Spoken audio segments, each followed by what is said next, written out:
काले अव्याहत पराक्रमा वल्लभाचार्य दिव्याज्ञा वर्धताम् अभिवर्धताम्। नत्वा श्री वल्लभाचार्यान् पुष्टिमार्गोपदेशकान् विठ्ठलेशान् गुरुन् स्तौमि बालकृष्ण मम प्रभुन्। श्री कृष्णाय नमः। श्री गुरुभ्यो नमः। उपस्थित समस्त प्रियजन वाल्लभीयजन, मैं गोस्वामी गोविंद राय आपका हमारे सत्संग सदन में इस जूम अंतर्गत फेसबुक लाइव, यूट्यूब के मेरे सभी श्रोताजनों का मैं खूब खूब स्वागत करता हूं। कल परसों हमको एक षोडश ग्रंथ संबंध में एक प्रश्न आया था। हमने I think day before yesterday हमने वो षोडश ग्रंथ के विषय के प्रश्नों का भी समाधान करने का प्रयास किया। उस प्रश्न में ये प्रश्न था, छल्ला उसका जो चरण था प्रश्न का, वो छल्ला चरण ये था प्रश्न का कि षोडश ग्रंथों को कैसे पढ़ा जाए और षोडश ग्रंथों को पढ़ना क्यों जरूरी है, षोडश ग्रंथ की क्या अनिवार्यता है, क्यों अपेक्षित है वाल्लभीय वैष्णवों के जीवन में षोडश ग्रंथ।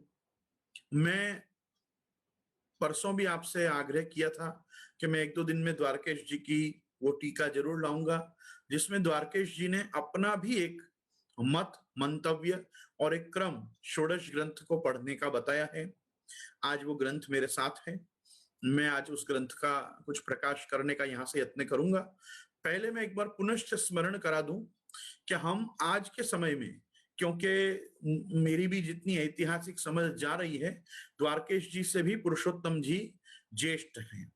आचार्य क्रम में और कालक क्रम में, कालखंड में आप पहले आविर्भूत आचार्य हैं श्री हरिराय महाप्रभु, और उनके बाद श्री द्वारकेश जी का लोक में अवतरण है, आविर्भाव है ये टीकाकार का। तो हरिराय महाप्रभु का ही जो क्रम है वो संप्रदाय में ज्येष्ठ क्रम होने से, पहले से वही क्रम चला आने से अपने मान्य है, इसलिए अद्यावधि उसी क्रम से प्रायः पाठ की पुस्तकें वल्लभ संप्रदाय में छपती हैं, पुष्टि संप्रदाय में, जिनका क्रम यही होता है। यमुना बाल मुक्ताश्च पुष्टि सिद्धांत रत्न मम विवेक कृष्णा चतुर्भक्ति जप संज्ञानी सेवनात्। मतलब यमुनाष्टक, बालबोध, सिद्धांत मुक्तावली, पुष्टि प्रवाह मर्यादा भेद, सिद्धांत रहस्य, नवरत्न, अंतःकरण प्रबोध, विवेक धैर्याश्रय, कृष्णाश्रय, चतुश्लोकी, भक्तिवर्धिनी, जलभेद, पंचपद्यानी, संन्यास निर्णय, निरोध लक्षण और सेवा फलम। और कहीं कहीं पे प्राचीन पुस्तकों में सेवा फलम के साथ ही सेवा फल विवरणम भी छपता है, जैसे बृहद स्तोत्र, सरित सागर आदि संकलनों में पहले छपता था। आज के समय में मुझे जो चीज पसंद आई वो सबसे ज्यादा अभी एकदम से अभी हाल वो पुस्तक मेरे पास नहीं है, मैं आपको दिखाऊंगा। जूनागढ़ से पुष्टि संस्कार केंद्र, पुष्टि संस्कार संस्थान जूनागढ़ से जो पाठावली वल्लभस्य हितम वच नाम की जो पाठावली छपी है, आज के समय में, सांप्रत समय में सबसे अच्छी पाठ की पुस्तक जो एक मस्ट है, हर पुष्टि मार्गी के पास होनी चाहिए, वो वहां से बहुत सुंदर छपी हुई है। ऐसे संप्रदाय की प्रधान पीठ से भी नित्य स्तोत्र एवं पाठ की पुस्तक नाम से बहुत अच्छी स्तोत्र पाठ संग्रह छपती हैं, और भी अन्य सभी गोस्वामी महानुभाव अपने अपने यहाँ से बहुत सुंदर निकालते हैं। मगर हर ग्रंथ के एक आशय अभिप्राय के साथ अच्छे बड़े फॉन्ट्स में, रीडेबल संस्कृत फॉन्ट्स में, बहुत ज्यादा डिजाइनर फॉन्ट्स न लेते हुए, संस्कृत के और ज्यादा क्लिष्ट न बनाते हुए, बड़े विशुद्ध ढंग से और एक भी मात्रा भेद के या मात्रा में च्युति के बिना जो छपी हो, तो वो पुष्टि संस्कार संस्थान द्वारा जूनागढ़ से वो गुजराती वर्जन भी आता है और हिंदी वर्जन भी उसमें आता है, बहुत सुंदर छपी हुई होती है। उनका एक्चुअली नाम तो वल्लभस्य हितम वच, ये उसका टाइटल है, और उसका साधारण नाम पाठावली। आप लोग उनका पुष्टि संस्कार वालों का तो जूनागढ़ का ऐप भी है, पुष्टि संस्कार संस्थान का खुद की वेबसाइट भी है, और आप ऑनलाइन भी ऑर्डर कर सकते हैं। वो पाठावली अगर वैष्णव, उसमें क्या है, परिशिष्ट में उन्होंने जो उपनीत वैष्णव हैं उनके लिए सारे आरती के आर्या भी छापे हैं, और एक विशिष्ट उन्होंने पीछे एक विभाग रखा है जिसमें भागवत जी के जो श्लोक या अध्याय, जैसे 4 गीत, जन्म के समय के 8.5 श्लोक, वृत्रासुर चतुश्लोकी भागवत, ये सब भी उन्होंने पीछे परिशिष्ट में छापी है। जो वास्तव में जिन वैष्णवों के पास हैंडी श्रीमद् भागवत जी नहीं हो, वो लोग उसमें से भी वेणु गीत, गोपी गीत, युगल गीत, भ्रमर गीत, जन्म के 8.5 श्लोक और ये चतुश्लोकी भागवत, वृत्रासुर चतुश्लोकी उनके पहले के संस्करण में भी छपती थी, लेकिन अभी उन्होंने पूरा एक श्रीमद् भागवत जी का भी पीछे एक स्तुति प्रकरण जैसा छापा है। आरती के आर्या इत्यादि दिए हैं, यमुना अष्टपदी आदि ये सब दी हैं, और बहुत सुंदर पाठावली है। खैर, अभी बात अपनी ये निकली कि जिस क्रम में यमुनाष्टक से लेके सेवा फलम तक अभी किसी भी पाठ की पुस्तक में जो ग्रंथ क्रम छपता है वो श्री हरिराय जी को जो क्रम मान्य है वो प्रकार से है। लेकिन जैसे मैंने आपसे 2 दिन पूर्व में भी कहा था कि जैसे एक आईसीएसई बोर्ड होता है, एक सीबीएसई बोर्ड होता है, तो एजुकेशन के जैसे बोर्ड अलग होते हैं पर वो लोग पढ़ाते तो वही है, 1st to 10th या 1st to 12th। वैसे ही आप समझिए कि अपने आप ही ये 2 बोर्ड हैं, विशेष करके वाल्लभीय साहित्य में प्रकीर्ण ग्रंथ, छोटे छोटे स्फुट ग्रंथों को पढ़ने के लिए ये 2 बोर्ड जैसे हैं। वल्लभ संप्रदाय का जिन लोगों को विधिवत अध्ययन करना हो, विधिवत मतलब एकदम शुरू, जैसे मैं कोई व्यक्ति समझे कि नॉन पुष्टि मार्गी है, अभी वो ना कंठी लिया हुआ है ना उसका ब्रह्म संबंध हुआ है, फिर भी उसको वल्लभ दर्शन पढ़ने की इच्छा है, मतलब वल्लभ दर्शन से मेरा तात्पर्य है वल्लभाइट फिलॉसफी। अगर किसी को जाननी है कि श्री महाप्रभु जी की खुद की फिलॉसफी क्या है, आपका दर्शन क्या है, वेदांत के आप आचार्य हैं, जैसे पहले तो भारतीय दर्शन शास्त्रों में, भारतीय षट दर्शन में, भारतीय आस्तिक दर्शनों में ऐसे देखने जाओ तो चारवाक भी भारतीय हैं, बौद्ध भी भारतीय हैं और जैन भी भारतीय हैं, लेकिन ये आस्तिक दर्शन नहीं कहलाते, ये नास्तिक दर्शन कहलाते हैं, ये नास्तिक फिलॉसफी हैं। चारवाक मतलब नास्तिकवाद, जैन धर्म और बौद्ध धर्म के जितने भी दर्शन हैं ये सब नास्तिक दर्शन है। नास्तिक क्यों है? ये ऐसा नहीं है कि इनके यहाँ कोई ना कोई प्रकार से ईश्वर की सत्ता या तीर्थंकर या बोधिसत्व या ये सब चीजों की कोई कमी है। ये नास्तिक इसलिए है क्योंकि इन दर्शनों की, इन धर्मों की वेदों में निष्ठा नहीं है, वेदों में श्रद्धा नहीं होने से, अवैदिक होने से, वेद बाह्य होने से ये नास्तिक दर्शन कहलाते हैं। अगर हम आस्तिक दर्शन के बारे में विचार करें तो आस्तिक दर्शनों में षट दर्शन प्रधान है।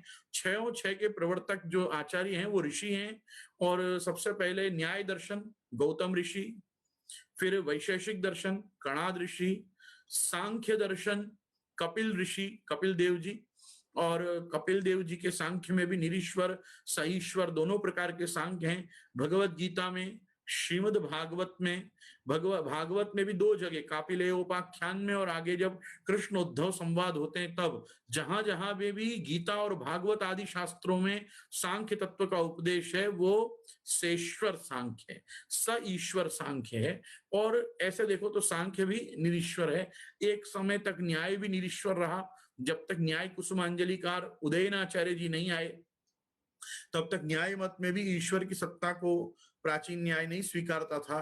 तो कहने का मेरा तात्पर्य है कि न्याय वैशेषिक मतलब गौतम और कणाद, और उसके बाद सांख्य और योग, तो सांख्य के कपिल और योग के पतंजलि, और इसके साथ मीमांसा के जैमिनी और वेदांत के साक्षात महर्षि कृष्ण द्वैपायन भगवान वेदव्यास, ये वेदांत के आचार्य हैं।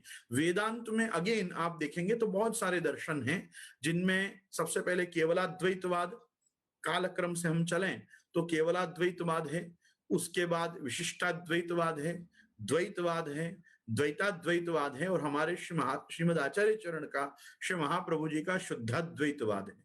शुद्धाद्वैतवाद से वेदांत के आचार्य होने के नाते षट दर्शन में श्री महाप्रभु जी वेदांत के आचार्य ही हैं। और आपका जो भक्ति वेदांत है, आपका जो शुद्ध पुष्टि का, निर्गुण भक्ति मार्ग का, शुद्धाद्वैत ब्रह्मवादी ये जो सिद्धांत है, उसको यदि किसी को विधिवत पढ़ना हो, जिससे आगे जाके सुबोधनी और भाष्य में भी प्रवेश हो, तो व्यक्ति को एकमात्र सप्रकाश तत्वार्थ दीप निबंध की शरण में ही जाना चाहिए।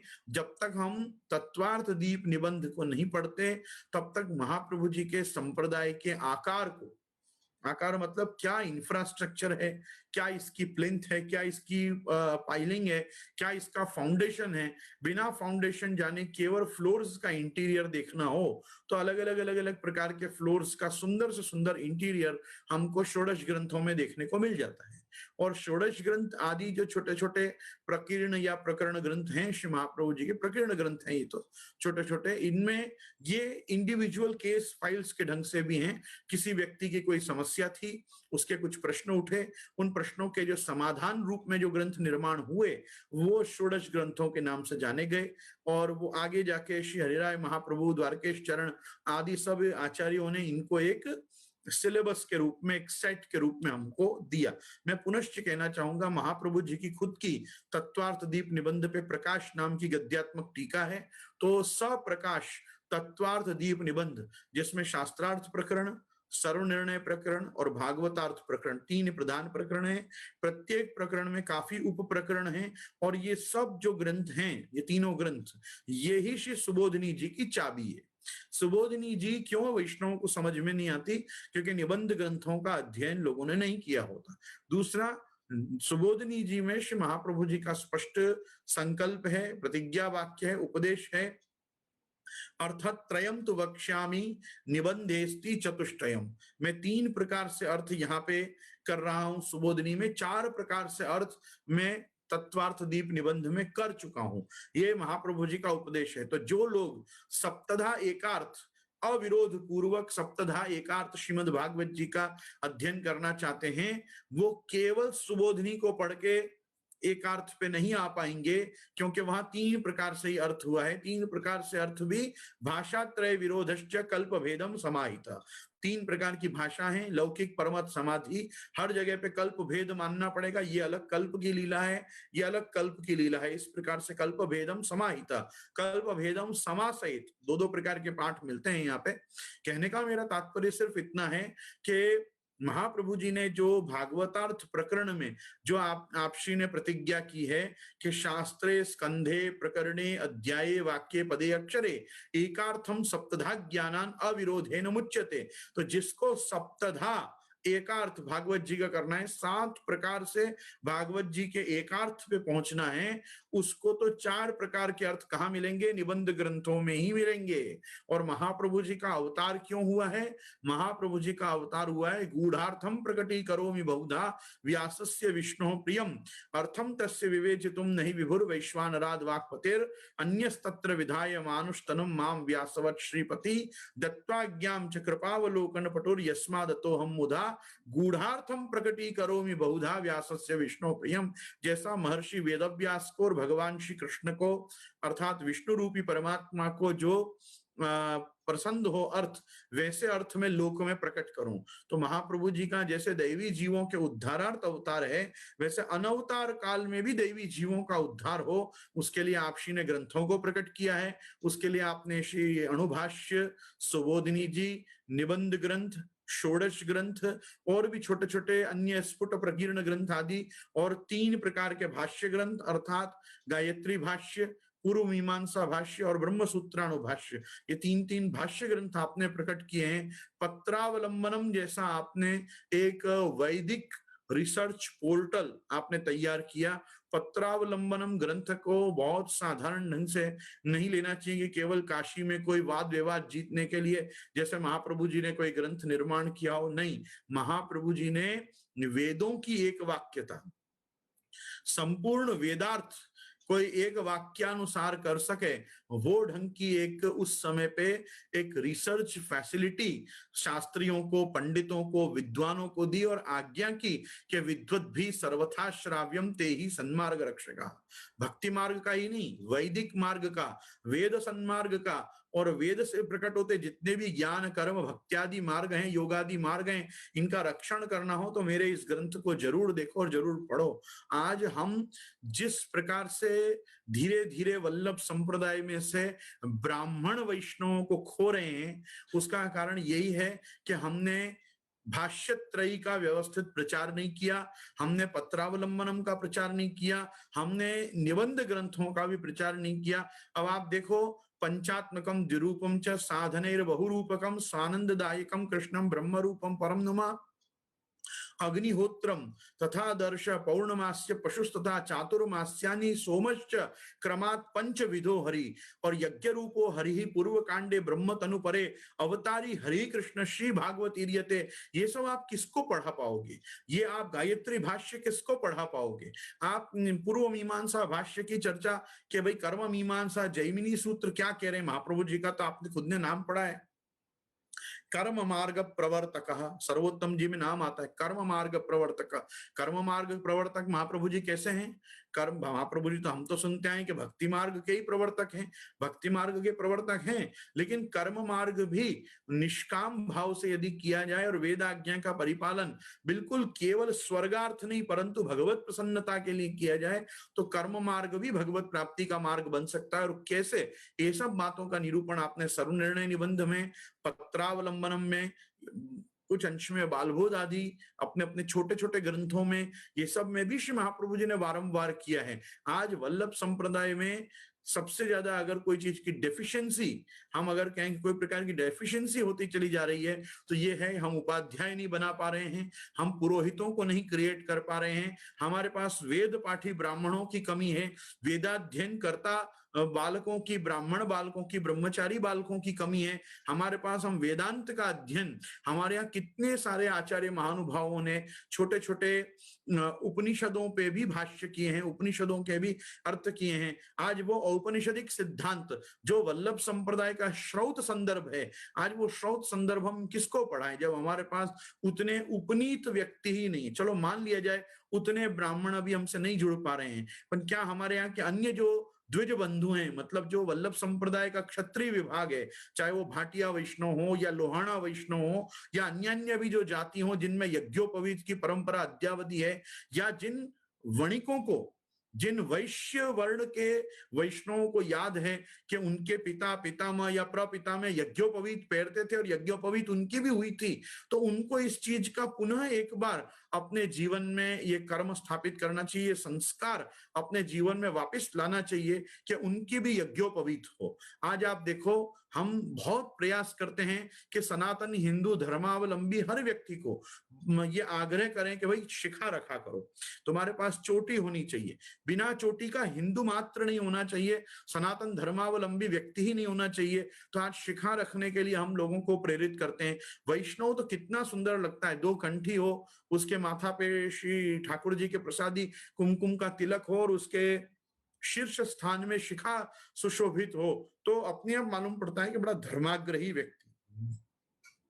तो मैं तो लोगों से वापस ये आग्रह करूंगा कि अगर आप द्विजबंधु भी हैं, मतलब द्विजों के बंधु, मतलब सोसाइटी में फ्रेंड्स टू द द्विजास अगर आप हैं, तो आप भी अपने कल्चर में, अपनी ट्रेडिशन में आपके बड़ों की तरह आप वापस यज्ञोपवीत लाइए। आज क्या हो गया है, वैश्य समाज में तो केवल श्राद्धादि कर्म के समय कर्म पूर्णता उपाध्याय जो होते हैं या पुरोहित जो होते हैं, गौर बापा जिनको आप लोग कहते हो, वो लोग आपको उस कर्मानु बस पूर्ति के लिए यज्ञोपवीत पहराते हैं और यज्ञोपवीत आपका कर्म हो जाता है। तो जैसे पवित्री लोग त्यागते हैं वैसे लोग यज्ञोपवीत भी उतार देते हैं। तो मुझे बहुत इन सब चीजों से कष्ट होता है। मुझे ऐसा लगता है कि जो विशुद्ध जीवन जी रहे हैं, विशुद्ध जीवन मतलब जो अपने घर में सारे ये सूतक, पिंडरू, अटकाव, छुआछूत, थोड़ी बहुत मेन मर्यादा ये सब रख के अपने ठाकुर ठाकुर जी की प्रसन्नता के लिए वैष्णवी आचार विचार का जो पालन कर रहे हैं उनको तो उपनीत हो ही जाना चाहिए। उनको तो अच्छा समय, अक्षय तृतीया, वसंत पंचमी, ये सब अच्छे दिन देख के देव जागरण के बाद, कभी भी संक्रांति आदि महापर्व के आसपास, मतलब संक्रांति टले बाद उनको तो यज्ञोपवीत ले ही लेनी चाहिए। क्योंकि वैष्णव को यज्ञोपवीत होगी तो वो अपने घर में शंखोदक, धूप, दीप, अधिवासन आदि बहुत कुछ कर्म कर पाएगा जो सेवा संबंधी भी है। मैं तो कहता हूं अनुपनीत को प्राप्त नहीं है ऐसा नहीं है, पर उपनीत को तो विशेष अधिकार है कि देखो अपने यहाँ अर्चन भक्ति का कोई भी क्रम सेवा में भले वैदिक रखा गया हो, पर क्योंकि अपने यहाँ सेवा प्रकार सब गोपी जनों द्वारा प्रवर्तित है, गोपी जनों द्वारा व्याख्यायित है, गोपी जनों द्वारा प्रदर्शित है, तो इस कारण से वैष्णव मात्र को तो उसके घर में ठाकुर जी पुष्टायु हुए विराज रहे हैं तो उसको अधिवासन का भी अधिकार है, पंचामृत का भी अधिकार है, उसको शंखोदक, धूप, दीप सब करने का अधिकार है। कब? जब रोज करने वाला हो। आज किया, कल नहीं किया, कल किया, आज नहीं किया, नहीं, फिर तो तुलसी जी अच्छे, तुलसी जी चरणारविंद में समर्पो, तुलसी जी भोग में समर्पो और आनंद मानो के ठाकुर जी सब श्री तुलसी जी की आड़ी से अंगीकार करेंगे। परंतु समझो कि अगर घर में व्यवस्था है, जीवन में अब थोड़ी यूं कहो कि सुदृढ़ता धर्म मार्ग पे चलने की आई है, तो मैं आग्रह करूंगा कि आप वैष्णव भी, मतलब वैश्य कम्युनिटी के लोग भी अपने घर में पुनः यज्ञोपवीत ले सकते हैं। खैर कभी कभी मुझे बड़ी हास्यास्पद बातें लगती हैं मेरे द्वारा ये कही हुई। समाज का कितना बड़ा वर्ग दो कंठी तो पहनता नहीं, और दो कंठी की बार बार उसको याद दिलानी पड़ती है, कंठी पहरो, कंठी पहरो। अब उनको मैं यज्ञोपवीत धारण करने के लिए प्रेरित करूं तो पहले तो लोग मुझ पे हंसेंगे कि महाराज पहला बदा ने कंठी तो पहरवा दो, पछी आप यज्ञोपवीत पण पहरावी देजो।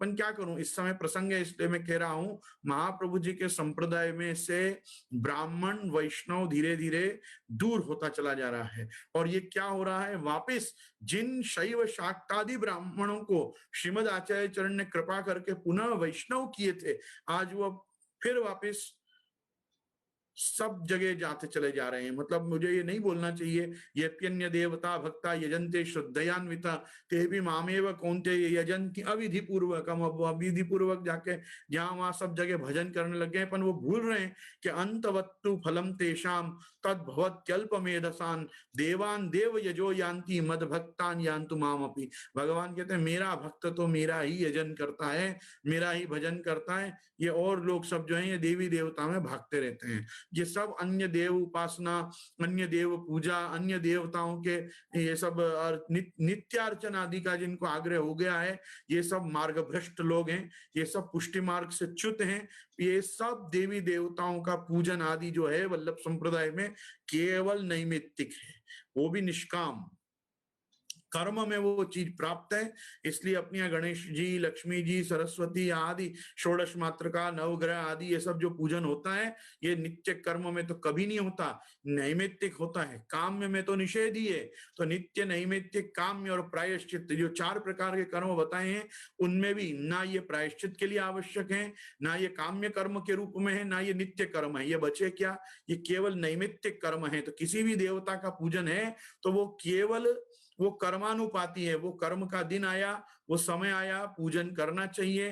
वेदाज्ञा है, शास्त्राज्ञा का परिपालन श्री महाप्रभु जी ने सर्वदा किया है, इसलिए वो प्रासंगिक पूजन हो जाता है। उसमें भी किसी को पता हो कि मेरे गुरु घर में ये विधिवत होता ही है, वो हमारे यहाँ आके बैठ भी जाए हमारे उस पूजन आदि में, तो उसका सब कर्म पूरा हुआ। उसको कोई स्वतंत्र अपने घर में भी ये सब करने की आवश्यकता नहीं है। यदि वो अपने गुरु के सन्निधान में, गुरु के उस समय चलते ये सब पूजन आदि में आके बैठ जा रहा है, दर्शन कर ले रहा है, वहां आके बस बैठना ही उसके लिए बहुत हो गया, पार्टिसिपेट करने के बराबर है। तो मेरे कहने का तात्पर्य यह है कि आज हमारे यहाँ नित्य कर्म अपना केवल भगवत सेवा है, और बाकी जितना भी देव पूजन आदि विभाग है वो निष्काम नैमित्तिक कर्म है। काम्य कर्म तो है ही नहीं। किसी कामनाओं से तो हम किसी देवता के पास जाते ही नहीं, महाप्रभु जी ने आज्ञा ही नहीं की है। महाप्रभु जी की आज्ञा है प्रार्थिते वा तत्र किम स्यात् स्वाम्याभिप्राय संशयात् सर्व नहीं अन्यस्य भजनम तत्र, सॉरी मैं भूल गया, दूसरी जगह के प्रार्थना ही करते हैं ना लोग देवताओं के पास जाके, इसलिए गलत जगह में चला गया। सही बात है, अन्यस्य भजनम तत्र स्वतो गमनमेव च प्रार्थना कार्य मात्रे भी ततोन्यत्र विवर्जयेत। अपने को मना किया गया, कहीं जाके कुछ माथा टेकने की जरूरत नहीं है। ठाकुर जी में सब आ गया। श्री ठाकुर जी देवा नारायणांगजा, तब देवता कहाँ से उत्पन्न हुए? सब नारायण में से ही उत्पन्न हुए। नारायण ये उत्पन्न, वो आता है ना उसमें, अथर्व शीर्ष में भी आता है कि ब्रह्मा नारायणो जायत, रुद्रो नारायणो जायत, इंद्रो नारायण जायत, प्रजापते नारायण प्रजायन्ते इत्यादि वाक्यों में जो भी कुछ है भगवान श्रीमन नारायण में से ही, विष्णु में से ही सबकी उत्पत्ति है। ये सब लीन भी भगवान के विराट स्वरूप में ही होते हैं प्रलय काल के समय। तो हमको ये सब प्रपंच में पढ़ने की जरूरत नहीं है। हमको क्या करना चाहिए? केवल भगवत भजन करना चाहिए।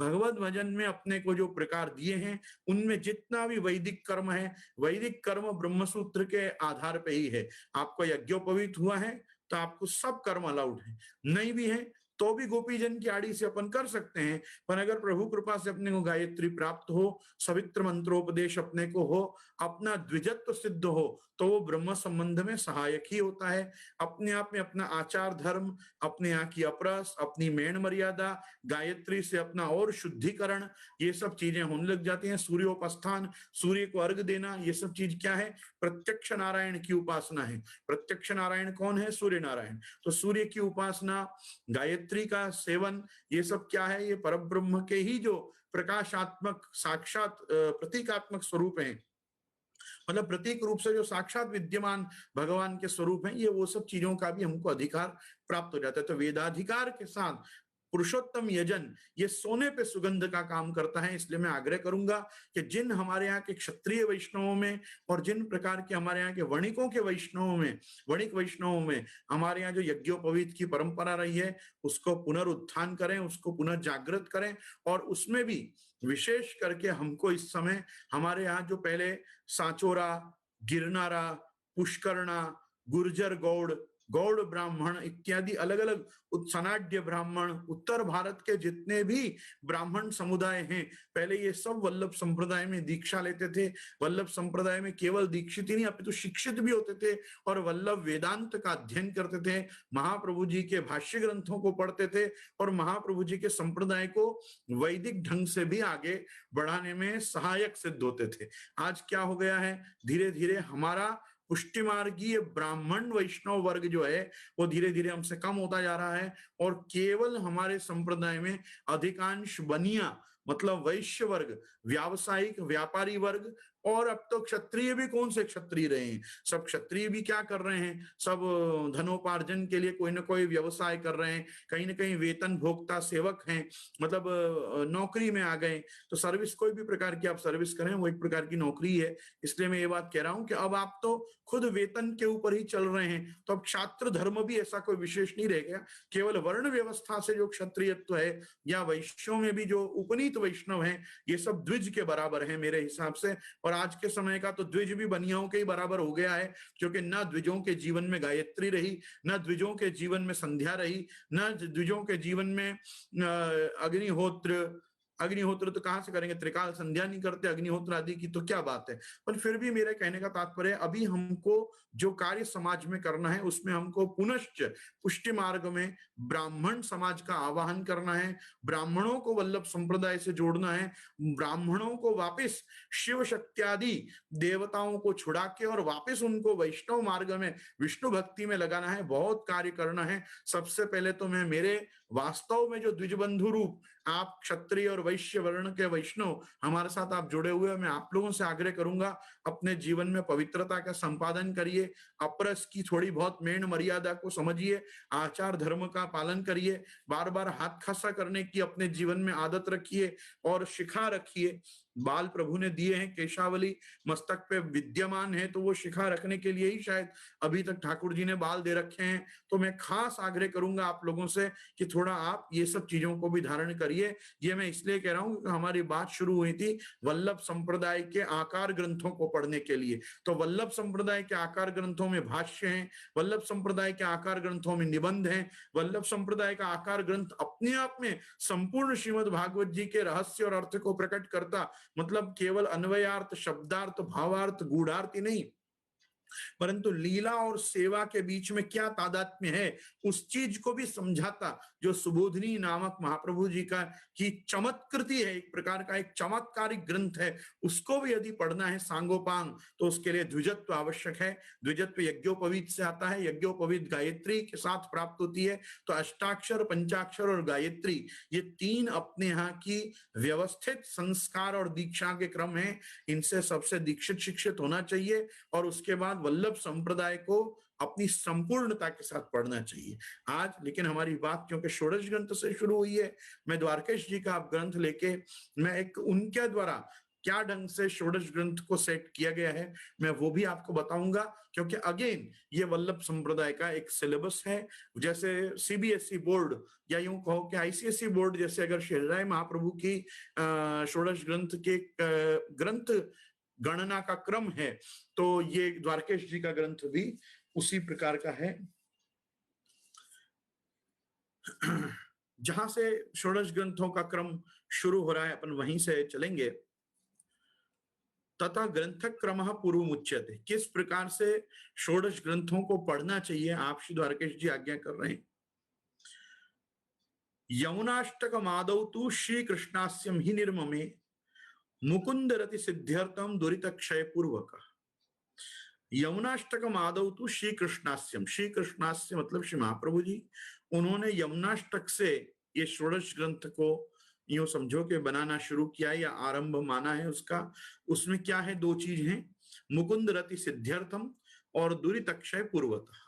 उसमें मुकुंद में अपनी ठाकुर जी में अपनी रति बढ़े, ठाकुर जी के प्रति अपना प्रेम बढ़े, और दुरित क्षय पूर्वता, और अपना जो दुरित है, अपने जो अग दोष अपराध पाप ये जो भी हैं ये सब धीरे धीरे श्री यमुना जी नष्ट करें। और स्वभाव विजयार्थम च मुरस्यारेश्च तुष्टये, और स्वभाव पे अपन अपने विजय प्राप्त करें और अपनी कोई भी कृति से भगवान मुरारी श्री ठाकुर जी अपने से संतुष्ट हों।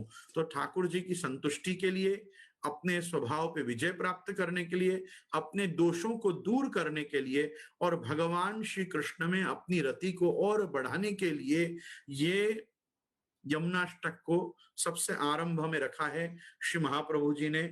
और यहाँ एक महाप्रभु जी का ही वाक्य ये उद्धृत कर रहे हैं, जीवैस्तु नमनाधिक्यम नैव कर्तुम ही शक्यते नमनादतिरिक्तम तु कर्तुम जीवैर न शक्यते। और इसी कारण से जीव क्योंकि नमन से ज्यादा ठाकुर जी को कुछ नहीं कर सकता, जीव की शक्यता केवल प्रभु को नमस्कार मात्र करने की है। तो कृष्णस्य निरपेक्षत्वादिति स्वान्ते विचार्यै अधिकारस्य सिद्ध्यर्थम यमुनाष्टकम उज्जगो। और इसीलिए क्योंकि जब अपन ठाकुर जी को नमन करते हैं, ठाकुर जी को नमस्कार करके हम आगे बढ़ते हैं तो हमारे अधिकार की सिद्धि होती है और ठाकुर जी को अपन से और कुछ चाहिए नहीं। कृष्णस्य निरपेक्षत्वाद इति स्वान्ते विचार्यै, बार बार विचार करना चाहिए कि हमारे ठाकुर जी हमसे कुछ नहीं चाहते, हम चाहते हैं कि हम ठाकुर जी की सेवा करें, ठाकुर जी की भक्ति करें, ठाकुर जी का नाम लें। प्रभु हमसे कुछ नहीं चाहते, इसलिए बार बार इस चीज का विचार करके कि कृष्णस्य निरपेक्षत्वाद इति स्वान्ते विचार्य ही, इसलिए इसका बार बार विचार करो और अधिकारस्य सिद्ध्यर्थम यमुनाष्टकम उज्जगो, और अपना महाप्रभु जी के ग्रंथों को पढ़ने में अधिकार सिद्ध हो। वो अधिकार की दात्री जो हैं, वो कृपा बल अपने को देने वाली जो हैं वो अपनी श्री यमुना जी हैं। तो वो इसलिए सबसे पहले किसी भी सेट में यमुनाष्टक को आदि में रखा गया है। अपितु इसके द्वारा श्री द्वारकेश जी अपन को ये उपदेश भी कर रहे हैं कि महाप्रभु जी का कोई भी ग्रंथ यदि आप पढ़ें तो सबसे पहले यमुनाष्टक का पाठ और सर्वोत्तम जी का आग्रह जरूर रखें, क्योंकि यमुनाष्टक के पाठ और सर्वोत्तम जी करने से ही श्री ठाकुर जी के विषय में जो भी बातें श्री महाप्रभु जी ने कही है उनमें हमारी गति बैठती है। गति होगी तो मति होगी, मति होगी तो रति होगी।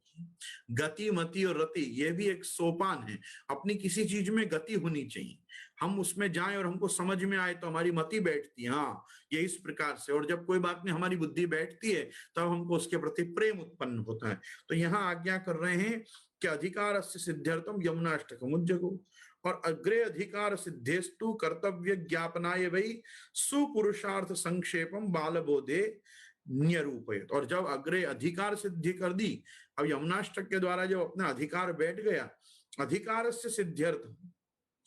अब एक चीज समझो, पुष्टि मार्ग को संभव है कि किसी ने नाम निवेदन या ब्रह्म संबंध नहीं लिया। अब आप इस सिलेबस को ऐसे अर्थ में भी देखो कि मान लो ये नॉन पुष्टि मार्गी को पढ़ना है, ये जिसने अभी तक पुष्टि मार्ग में प्रवेश नहीं किया। पुष्टि मार्ग में प्रवेश दो प्रकार से, एक नाम निवेदन हो और एक आत्मा निवेदन हो। नाम निवेदन होने पे भी शरण मार्ग के द्वारा भी वो पुष्टि मार्ग की तरफ जा सकता है, और आत्म निवेदन का मार्ग तो प्रभु की सेवा का मार्ग है ही, सेवा मार्ग ही है।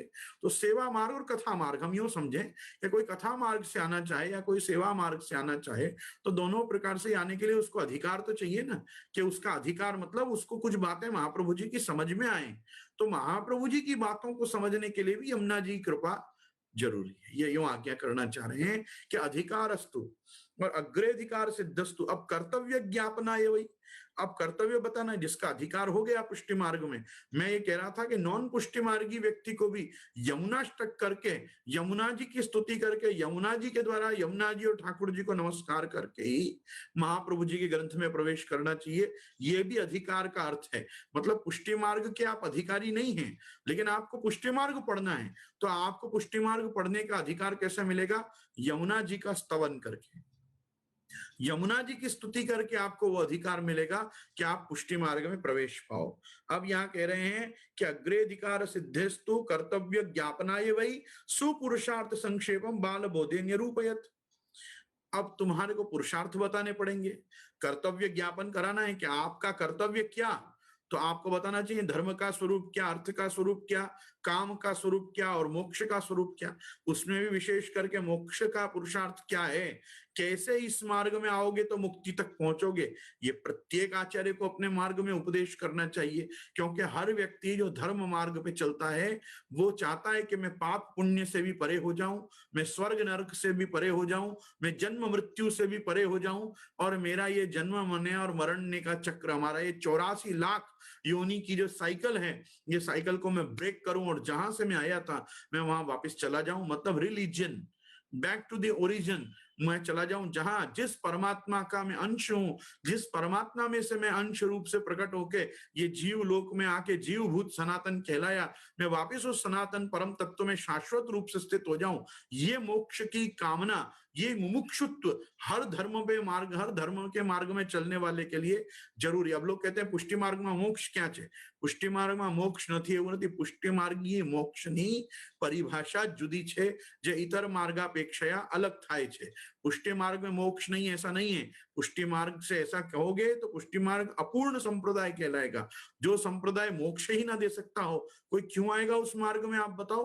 तो इसलिए ऐसा नहीं है। सबसे पहले सुपुरुषार्थ, सुपुरुषार्थ संक्षेपम बाल बोधे निरूपयत। महाप्रभु जी ने बाल बोध में सभी प्रकार के पुरुषार्थों को, उसमें भी विशेष करके मोक्ष पुरुषार्थ को, मोक्ष पुरुषार्थ में दो पुरुषार्थ मतलब दो प्रकार, स्वतः मोक्ष परता मोक्ष। स्वतः मोक्ष में सांख्य और योग, परता मोक्ष में शिव और विष्णु, और उसमें भी क्यों शिव भी नहीं, केवल विष्णु। ये सब चीजों का निरूपण भगवान वल्लभाचार्य ने बालबोध में किया है। तो यहाँ कह रहे हैं कि पुरुषार्थ परिज्ञाने साध्य साधन भावत सिद्धांत मुक्ता वल्याम तू सेवा रूपम निदर्शयत। और अब क्योंकि तुमको पुरुषार्थ परिज्ञान हो गया, यानी मोक्ष पुरुषार्थ को साधना है, तो धर्म पुरुषार्थ को तो जीना ही पड़ेगा, और धर्म पुरुषार्थ को भी जीना है तो वर्णाश्रम धर्म भी मानना पड़ेगा। मतलब वर्ण धर्म का भी रक्षण करना पड़ेगा, आश्रम धर्म का भी रक्षण करना पड़ेगा। तो वो क्या है वर्ण धर्म और आश्रम धर्म? मतलब ब्राह्मण क्षत्रिय वैश्य शूद्र ये व्यवस्था को भी मान देना पड़ेगा, और ब्रह्मचर्य गृहस्थ वानप्रस्थ और संन्यास इनके भी आज के समय में सांप्रत समय के अनुरूप इनकी व्यवस्थाओं को और इनमें अधिकार सिद्धि को समझ के जीवन में इनको ढालना पड़ेगा। तो जब पुरुषार्थ परिज्ञान हो गया तो साध्य साधन भाव तक, अब क्या साध्य है और क्या साधन है ये बताने के लिए सिद्धांत मुक्तावल्याम तो सेवा रूपम निदर्शयेत्। तब श्री महाप्रभु जी ने साध्य साधन का विवेक बताने के लिए कि क्या आप संप्रदाय में साधना चाहते हैं और उसके लिए साधन क्या है। साध्य क्या है? साध्य पुरुषोत्तम की कृपा और भक्ति है। साधन क्या है? स्वयं पुरुषोत्तम की स्वरूप सेवा है। तो प्रभु की स्वरूप सेवा ही जहां पे साधन है और प्रभु की भक्ति ही जहां पे फल है।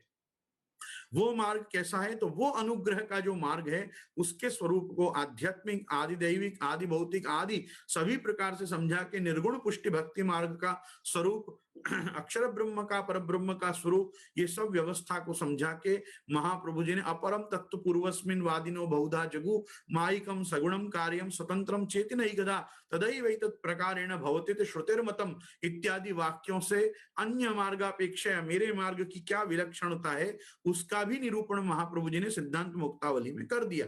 पर ब्रह्म तो कृष्णो ही सच्चिदानंद कम बृहद द्विरूपम तद्धि सर्वम स्यात् एकम तस्माद् विलक्षणम। ये सब वाक्यों को ध्यान से यदि आप पढ़ेंगे तो आपको सभी मतों में से अपने मत की क्या विशिष्टता और उत्कृष्टता है इसका भी छोटा छोटा संक्षेप परिचय महाप्रभु जी सिद्धांत मुक्तावली में, मतलब षोडश ग्रंथ के पाठक को जैसे धर्म अर्थ काम के ऋषि आचार्य उनके द्वारा प्रदर्शित मार्ग के सामने भी मोक्ष पुरुषार्थ का निरूपण करने वाले धर्म और मार्ग ही श्रेष्ठ हैं, ये जैसे बालभोज में बताया। और उसमें भी महाप्रभु जी ने क्या कहा, क्यों हमको वर्णाश्रम धर्म का भी पालन करना है कि स्वधर्म मनुतिष्ठन् वै भारत द्वैगुण्य मन्यथा। यदि हम हमारे स्वधर्म का आचरण नहीं करेंगे, स्वधर्म का पालन नहीं करेंगे, वर्णाश्रम धर्म का रक्षण नहीं करेंगे तो प्रभु को अपन को मुक्त करने के लिए दुगना भार पड़ेगा, प्रभु को कष्ट पड़ेगा। आधा अपने उद्धार का अपने को स्वयं प्रकार स्थापित करना चाहिए और कृपा बल के ऊपर आश्रित रहना चाहिए। ये बालबोध का मैसेज था।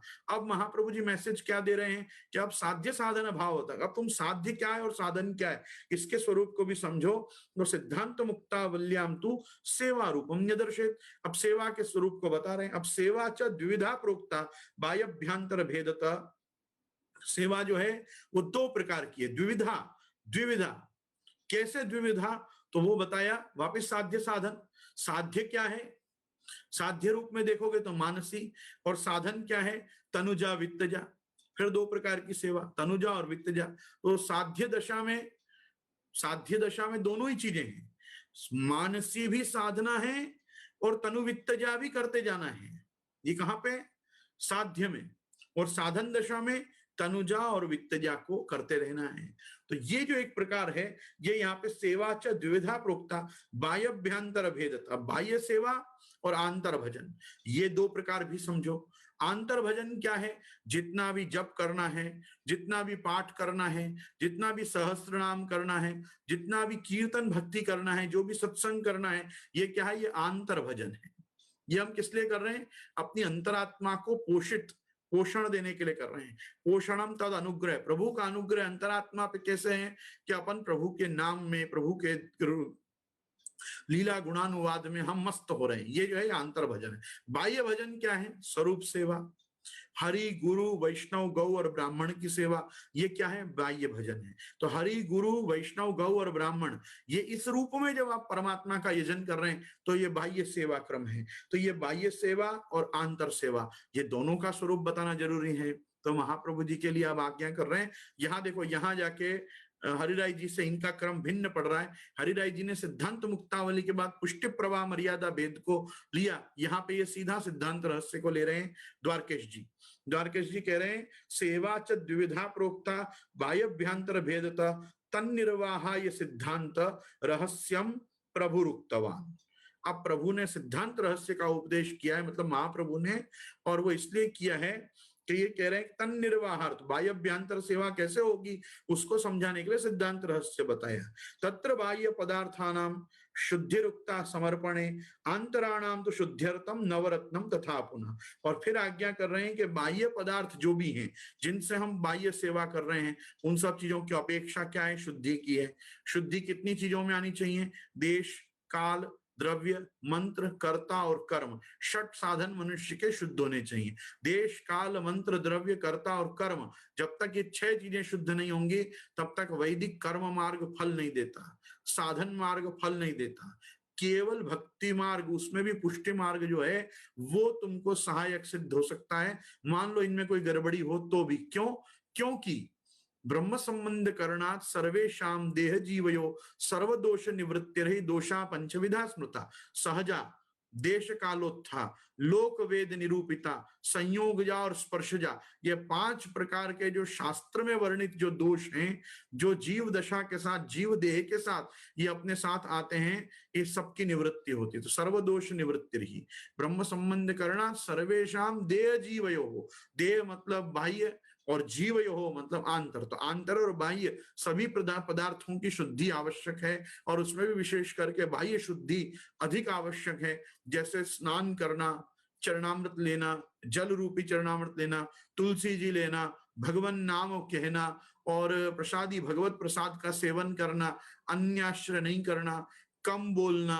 असदालाप नहीं करना, असत्संग में प्रवृत्त नहीं होना, और ये सब जो हमको आज्ञा है असमर्पित से लेकर और सभी प्रकार की, ये सब जो है ये बाह्य शुद्धि एवं च आंतर शुद्धि के लिए है। तो ये कह रहे हैं कि बाह्य तत्र बाह्य पदार्था नाम शुद्धि रुक्ता समर्पण है, और पूरे निवेदन और समर्पण का प्रकार जो सिद्धांत रहस्य में बताया है उसके द्वारा श्री महाप्रभु जी आपको बाह्य अभ्यंतर शुद्धि दे रहे हैं, और उसमें भी अंतराणाम तो शुद्ध्यर्थम नवरत्नम तथा पुनः, और वापिस आंतर शुद्धि के लिए, भाई आंतर शुद्धि क्यों जरूरी है? चित्त में उद्वेग होता है बारंबार, तो जो चित्त में उद्वेग होगा तो उद्विलित चित्त वाला व्यक्ति जो होगा वो ठाकुर जी की सेवा नहीं कर पाएगा। उद्विग्न चित्त मनुष्य को चित्त शांति की बहुत आवश्यकता है, शांति के बिना भगवत सेवा संभव नहीं है। मैं कल कुछ ज्यादा ही उसके ऊपर निरूपण कर चुका हूं, इसलिए अभी उसमें नहीं जाऊंगा, चिंता मत करो, मैं अपने ग्रंथ पे टिका हुआ हूं भी। तो ये कह रहे हैं कि इसलिए वो शांति, चिंता और उद्वेग ये दोनों से दूर रहने के लिए अंतराणाम तो शुद्ध्यर्थम नवरत्नम तथा पुनः, तो फिर तुम्हारे अंतःकरण को भी, मतलब अंतःकरण चतुष्टय, अंतःकरण चतुष्टय में क्या क्या आया? वही अंतःकरण में आया ना, मन, बुद्धि, चित्त और अहंकार। तो मन की शुद्धि, बुद्धि की शुद्धि, चित्त की शुद्धि और अहंकार की शुद्धि, ये चारों प्रकार की शुद्धि होगी तो अंतःकरण शुद्ध होगा। तो अब तुम्हारी बाह्य शुद्धि सिद्धांत रहस्य से, आंतर शुद्धि नवरत्न से, ये कह के वापिस और अंतःकरण को परिपक्व दशा में ठाकुर जी के लायक करने के लिए श्री महाप्रभु जी अंतःकरण प्रबोध को प्रकट कर रहे हैं। तो कह रहे हैं कि अंतराणाम तो शुद्ध्यर्थम नवरत्नम तथा पुनः, और बाह्यभ्यंतर अंतःकरण संबोधम प्रकटीकृतवान स्वयं, और ये दोनों चीजों को बाह्यभ्यंतरयो शुद्धिम एवं उत्पाद्य मत प्रभु, और मेरे प्रभु मतलब श्री महाप्रभु जी ने तुम्हारी बाह्य और आंतर दोनों शुद्धि तुमको प्राप्त हो, सिद्ध हो, और उसमें भी बाह्यभ्यंतरयो शुद्धिम एवं उत्पाद्य, तुमको ये दोनों प्राप्त हो, बाह्य और आंतर, इसके लिए वापस जो बात सिद्धांत रहस्य में और जो बात नवरत्न में, मतलब बाह्य शुद्धि की और आंतर शुद्धि की जो बात आपने कही थी, उसको और व्यवस्थित ढंग से आप अंतःकरण प्रबोध नाम के ग्रंथ में खुद को ही उपदेश करके समझा के श्री महाप्रभु जी आपको प्रदान कर रहे हैं। अब क्या है, ये अंतःकरण जो आपने विशुद्ध कर दिया, ये जो देह है जिसकी आपने, देह और जीव दोनों की शुद्धि आपने सिद्धांत रहस्य, नवरत्न, ब्रह्म संबंध, अष्टाक्षर, इन सब के द्वारा कर दिया। अष्टाक्षर में क्यों कह रहा हूं? तथा सर्वात्मना नित्यम श्री कृष्ण शरणम मम वदद्भिरेव सततम स्थेयमित्येवमे मति, ये कह के जो श्री महाप्रभु जी ने ब्रह्म संबंध के क्रम का उपसंहार जो नवरत्न के ग्रंथ में भी आपने किया, तो अष्टाक्षर, पंचाक्षर, अष्टाक्षर यूं समझो, तो ये जो भी प्रकार किया, इसके लिए आप कह रहे हैं कि ये चीज मनुष्य के जीवन में बनी रहे, उसके लिए क्या करना? तो वो क्या आज्ञा कर रहे हैं? विवेक धैर्य आश्रय। तो कह रहे हैं तन निर्वाहार्थ विवेक धैर्य आश्रय मरी रचत तत्राश्रय चित्त दोषान स्थिरो भवती ही।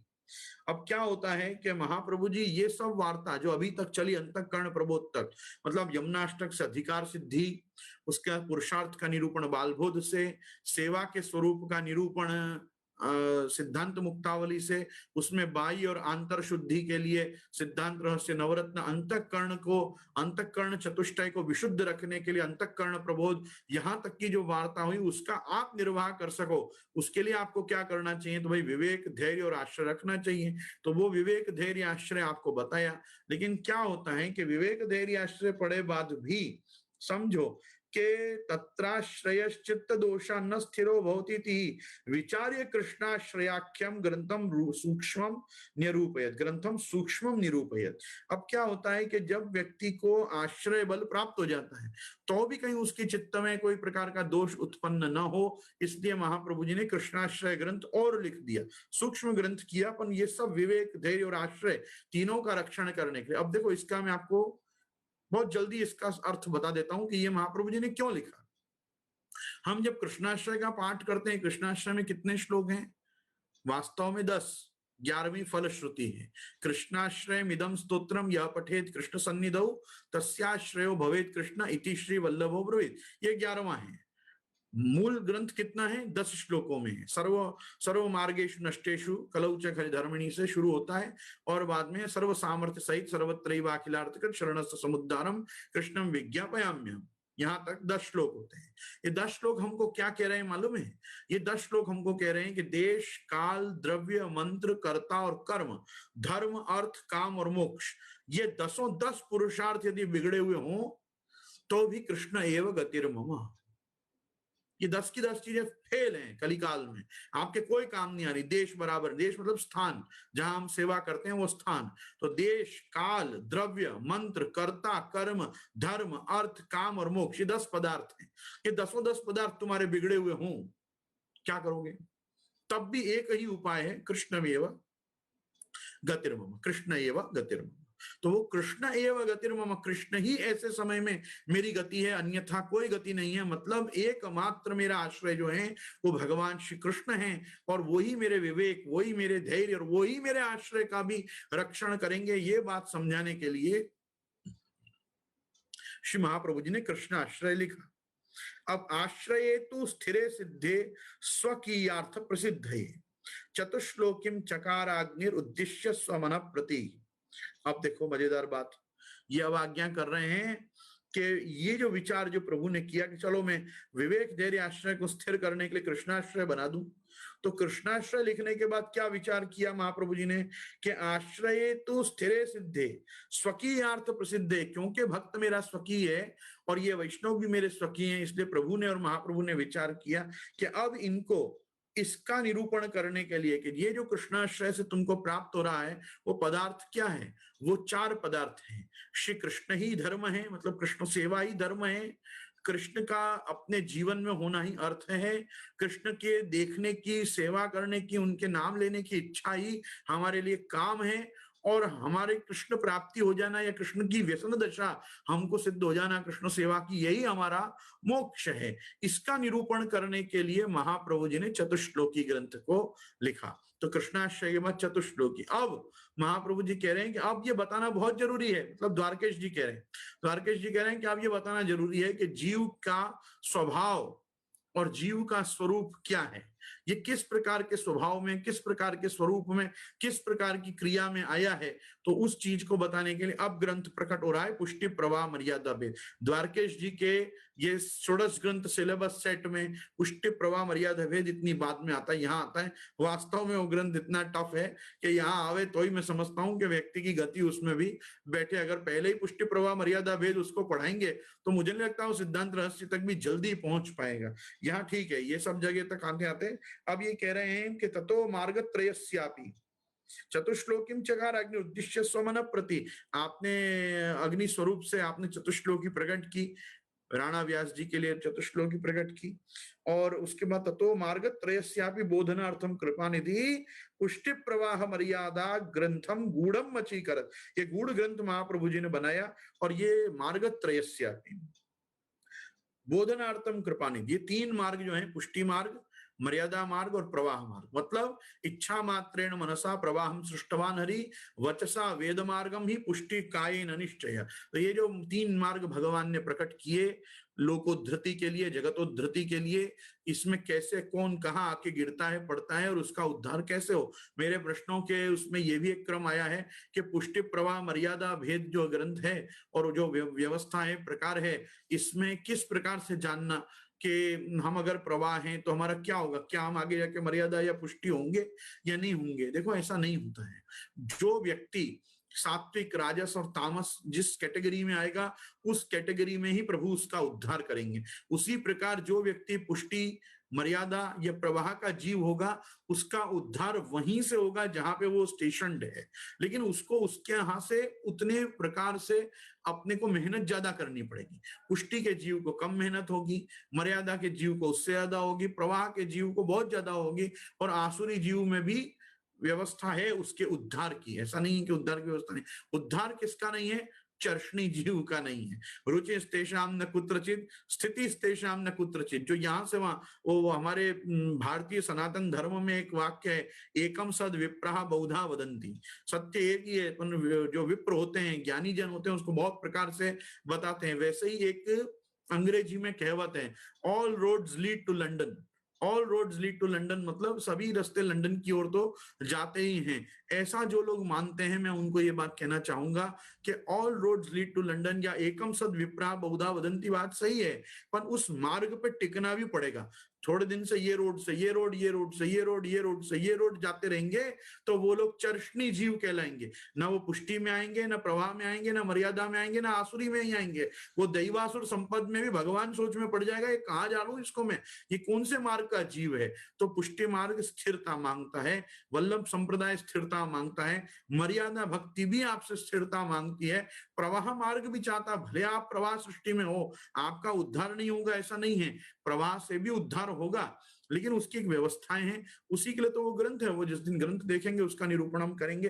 पहले हम षोडश ग्रंथ के आगे के इस क्रम को समझें कि यहाँ पे ततो मार्ग त्रयस्यापि बोधनार्थम कृपा निधि पुष्टि प्रवाह मर्यादा ग्रंथम गूढ़मचीकर एवं भक्ति प्रकरणम महाकारुणिकस्ततः दृढ़ीकृत्य प्रवृद्ध्यर्थम अकरोध भक्ति वर्धिनी।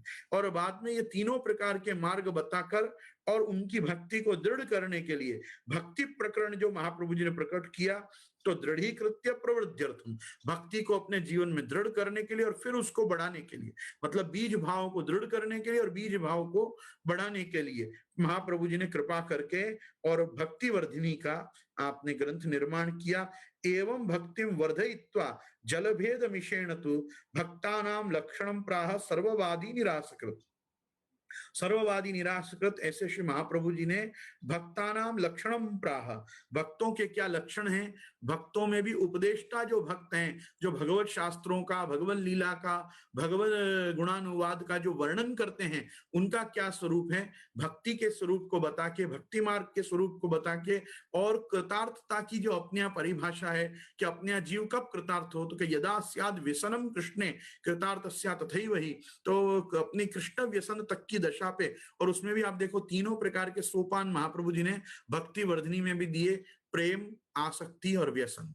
पहले ठाकुर जी में प्रेम, फिर ठाकुर जी में आसक्ति, फिर ठाकुर जी में व्यसन। तो ये प्रेम, आसक्ति और व्यसन के तीनों सोपान बताकर इत्येवं भगवत शास्त्रम गूढ़ तत्वम निरूपितम य एतत् समधीत तस्यापि सदृढ़ारति इत्यादि वाक्य कहकर बहुत करुणावान होकर सर्ववादी निराशकृत भगवान वल्लभाचार्य ने फिर बाद में उस भक्ति के वर्धनार्थ जलभेद में वक्ताओं के प्रकार, भक्तों के प्रकार ये बताए, और भक्तानाम लक्षणम प्राह सर्ववादी निराशकृत पद्यानी च तदर्थम ही प्रोवाच निखिलेश तदा। और फिर उसी प्रकार से भक्तों के लक्षण में श्रवण करता, श्रोता भक्तों के प्रकार का भी निरूपण करते हुए महाप्रभु जी ने पंचपद्यानी को समझाया।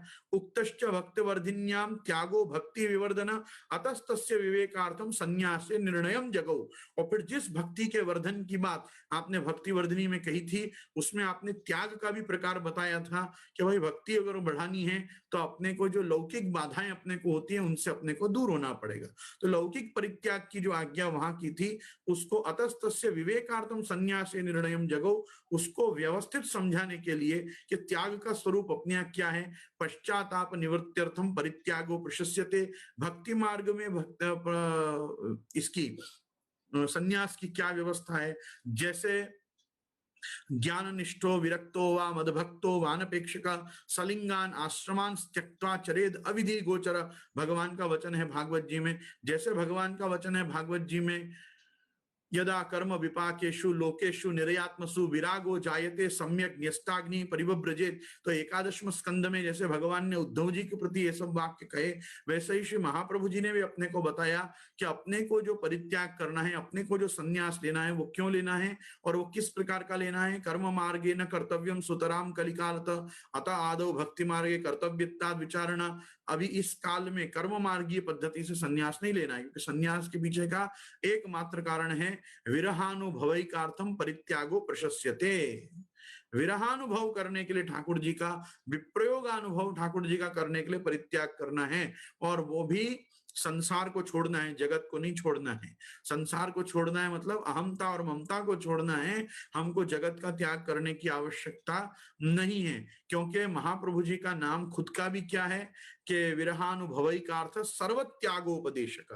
और यहाँ संन्यास निर्णय में महाप्रभु जी क्या आज्ञा कर रहे हैं? विरहानुभवई का अर्थम परित्यागो प्रशस्यते। तो परित्याग जरूरी है, लेकिन वो क्यों? भगवत विरह के लिए। दूसरा दृष्टांत क्या है? अगर फल पक चुका है तो वो डाल से अपने आप टूट के गिरेगा। अगर आप विरक्त हो चुके हैं तो आप अपने आप ही समाज और संसार से कट ऑफ हो जाएंगे। आपको ऐसे संकल्प पूर्वक सबको छोड़ देने की कोई जरूरत पड़ेगी नहीं। तो अपनी भक्ति को उतना बढ़ाना चाहिए कि भक्ति में हम इतने अग्रसर हो जाएं कि अपने आप ही घर परिवार हमको फीका लगने लगे और कृष्ण भक्ति ही हमको मीठी लगने लगे। ये जो सन्यास का स्वरूप है, जो वास्तविक सन्यास है, सम्यक न्यास, बराबर सब चीज छोड़ देना। वो क्यों छोड़ देना? प्रभु के लिए छोड़ देना। तो कृष्णार्थम तत्प्रयुंजीत कृष्णो नर्थस्य वारक। तुम या तो सब चीजों को ठाकुर जी में लगा दो, या ठाकुर जी अपने आप ही सब चीज से तुमको छुड़ा देंगे। तो वो जो फल है वो सन्यास निर्णय है।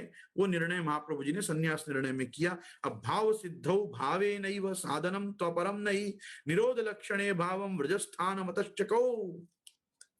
और अब यहाँ पे बता रहे हैं कि भाव सिद्धो भाव नैव। भाव कैसे सिद्ध होगा? भाई भाव तो सिद्ध होगा भावना करने से ही। वो भावना कैसे होनी चाहिए? साधनम तो परम नहीं। वो साधन तो उससे बड़ा नहीं है, भाव ही बड़ा है। तो वो कैसे समझ में आए? तो उसको समझाने के लिए निरोध लक्षणे भावम ब्रजस्थाना मतश्चको।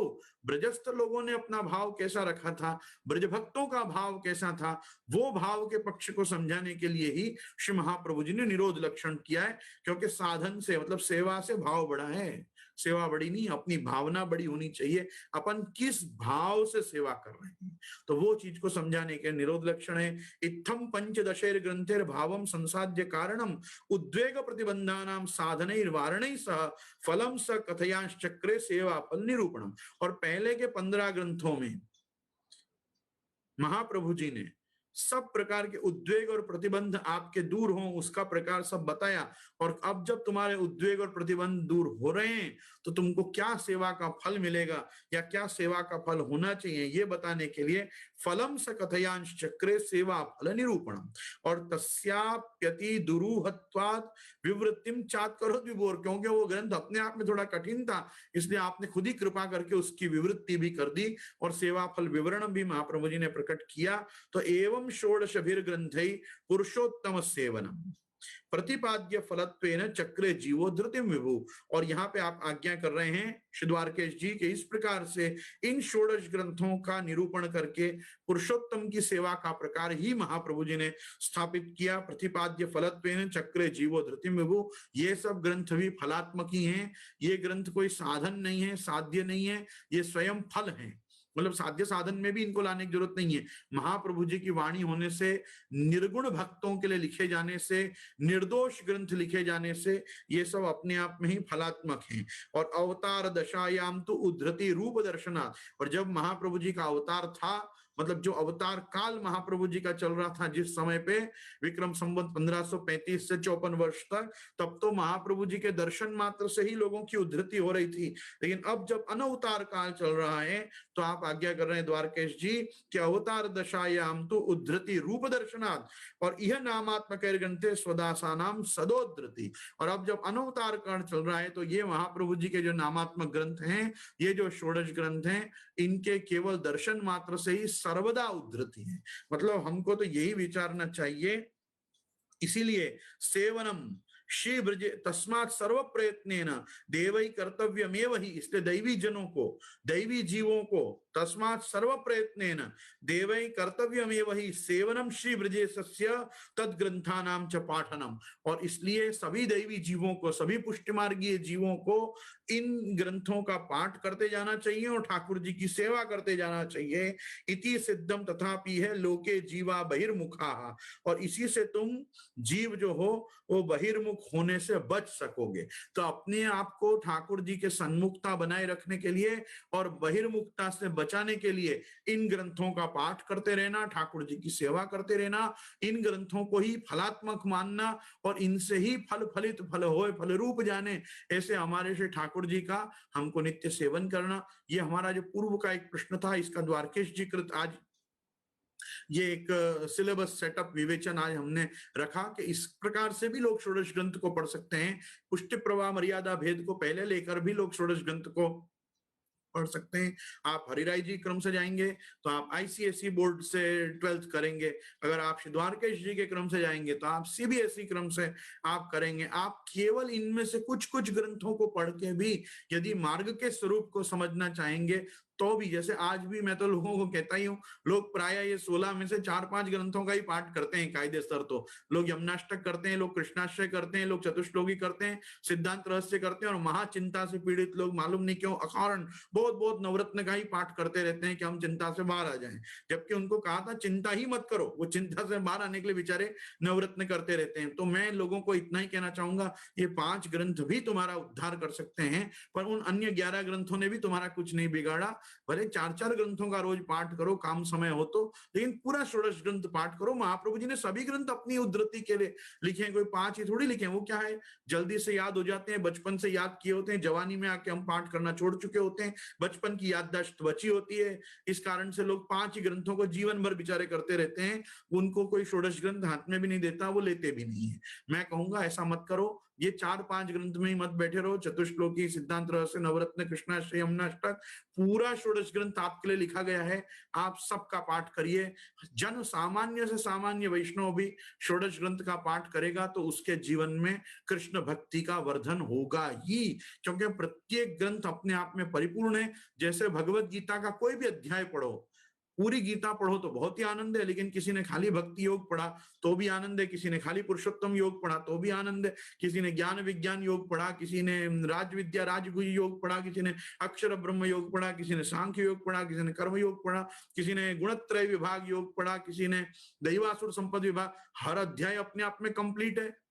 विश्वरूप दर्शन का अध्याय पढ़ा तो बहुत आनंद आता है, प्रभु का स्तवन भी हो जाता है, सब चीजों का निरूपण भी समझ में आ जाता है, भगवान का सामर्थ्य भी देखने को मिल जाता है, गीता का आनंद भी बना रहता है। संजय उवाच, अर्जुन उवाच, भगवान उवाच, सब आ जाता है 11वें अध्याय में। तो कहने का मेरा तात्पर्य है कि कोई भी अध्याय पढ़ो तो भी ये गीता जी तो फलात्मक ही है, गीता जी का तो आनंद आता ही है। उसी प्रकार इनमें से एक ग्रंथ भी हृदयारूढ़ हो जाए, कर्तव्य में अपने जीवन में आ जाए तो भी उद्धार हो जाएगा। लेकिन पूरा षोडश ग्रंथ पढ़ोगे तो उसका आनंद ही पूरा अलग है। तो विधिवत गुरु मुखोद्गत एक बार तो पूरे ये षोडश ग्रंथों को धारण जीवन में करना ही चाहिए और उनके पाठ फिर नित्य करना चाहिए। यहाँ हम अपने उस दिन के उस प्रश्न को उसकी संपूर्णता से रखते हैं। कल मैं मेरे आवेश में कुछ अधिकाधिक ही सेवा के विषय में बोल गया और फिर मेरे गुरुजनों ने कृपा करके मुझे सचेता प्रकृतिम गता वो भी किया वापस। तो मैं अब समझ पाया कि नहीं, मुझे उपदेश तो शास्त्रानुसारी और अपने पूर्वाचार्यों के जो ग्रंथ हैं उनके अनुसार ही मुझे कोई भी वस्तु का निरूपण करना चाहिए। तो आज मैं खास ये द्वारकेश जी की टीका लेके आया था कि जिससे पहले हम षोडश ग्रंथ के इन सेट रूपी सांप्रदायिक सिलेबस के स्वरूप को समझें। इसी के साथ मैं और आप आश्रय के पद की प्रार्थना करते हैं। गोवर्धन की रही तरेटी, गोवर्धन की रही नित्य प्रति मदन गोपाल लाल के चरण कमल चितलइये तरे टिशी गोवर्धन की रही तन पुलकित ब्रज रज में लोटत गोविंद कुंड में नई रसिक प्रीतम हित चित की बातें गिरधारी जी सो कई तरह टिशी गोवर्धन की रही। श्री गोवर्धन नाथ की जय। श्याम सुंदर श्री यमुने महारानी की जय। श्री वल्लभाधीश की जय। श्री गुसाई जी परम दयाल की जय। आज के आनंद की